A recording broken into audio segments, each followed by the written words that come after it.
Preparation. Draw nigh to God, and He will draw nigh to you. If you become like God, you can read His thoughts, and if you do not, you will find the inspirational perception of truth impossible. You can never become a great man or woman until you have overcome anxiety, worry, and fear. It is impossible for an anxious man, a worried one, or a fearful one to perceive truth. All things are distorted and thrown out of their proper relations by such mental states, and those who are in them cannot read the thoughts of God. If you are poor, or if you are anxious about business or financial matters, you are recommended to study carefully the first volume of this series, The Science of Getting Rich. That will present to you a solution for your problems of this nature, no matter how large or how complicated they may seem to be. There is not the least cause for worry about financial affairs. Every person who wills to do so may rise above want, have all he needs, and become rich. The same source upon which you propose to draw for mental unfolding and spiritual power is at your service for the supply of all your material wants. Study this truth until it is fixed in your thoughts and until anxiety is banished from your mind. Enter the certain way which leads to material riches. Again, if you are anxious or worried about your health, realize it is possible for you to attain perfect health so that you may have strength sufficient for all that you wish to do and more. That intelligence that stands ready to give you wealth and mental and spiritual power will rejoice to give you health also.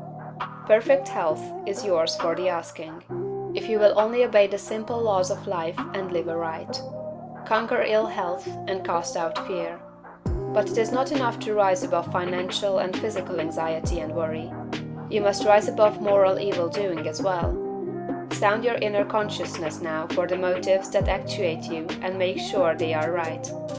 You must cast out lust and cease to be ruled by appetite, and you must begin to govern appetite. You must eat only to satisfy hunger, never for gluttonous pleasure, and in all things you must make the flesh obey the spirit. You must lay aside greed. Have no unworthy motive in your desire to become rich and powerful. It is legitimate and right to desire riches, if you want them for the sake of the soul, but not if you desire them for the lusts of the flesh. Cast out pride and vanity. Have no thought of trying to rule over others, or of outdoing them. This is a vital point. There is no temptation so insidious as the selfish desire to rule over others. Nothing so appeals to the average man or woman as to sit in the uppermost places at feasts, to be respectfully saluted in the marketplace, and to be called Rabbi, Master. To exercise some sort of control over others is the secret motive of every selfish person. The struggle for power over others is the battle of the competitive world, and you must rise above that world and its motives and aspirations and seek only for life. Cast out envy. You can have all that you want, and you need not envy any man what he has. Above all things, see to it that you do not hold malice or enmity toward anyone. To do so cuts you off from the mind whose treasures you seek to make your own. He that loves not his brother loves not God. Lay aside all narrow personal ambition and determine to seek the highest good and to be swayed by no unworthy selfishness.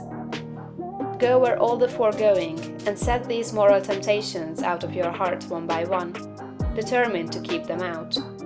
Then resolve that you will not only abandon all evil thought, but that you will forsake all deeds, habits, and courses of action which do not recommend themselves to your noblest ideals. This is supremely important. Make this resolution with all the power of your soul, and you are ready for the next step towards greatness, which is explained in the following chapter. End of chapter 5.